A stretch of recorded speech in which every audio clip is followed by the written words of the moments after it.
Black Wall Street was the name given to the wealthy, thriving Tulsa, Oklahoma neighborhood of Greenwood in the early 1900s. The 35-square-block neighborhood was populated by more than 300 businesses and over 1,000 homes, several as stately as any owned by upper-class whites in Tulsa.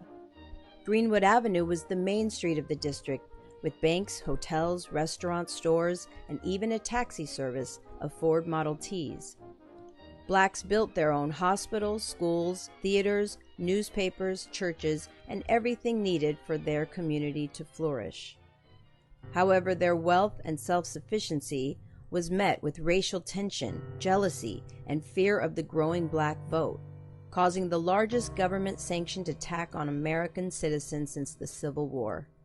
On May 31, 1921, over 5,000 armed whites, many of them KKK and hundreds of them deputized by the police, descended on Greenwood for 36 straight hours. The mob systematically looted houses and businesses for their jewelry, furniture, and cash before lighting them on fire and dropping bombs from airplanes that would burn Greenwood to the ground.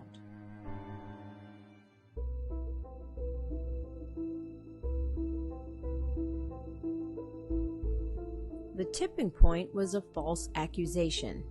The day before the massacre began, Dick Rowland, a 19-year-old black shoe shiner, entered an office building elevator operated by Sarah Page, a white attendant. The two teens touched, and Page initially said he assaulted her, a claim she then recanted before charges against Rowland were dropped. But even before Rowland could be cleared, the KKK and the Tulsa Tribune spread the rumor that Rowland had attempted rape. Rowland was arrested and held in the local courthouse where blacks feared he might be dragged out and lynched for his alleged crime.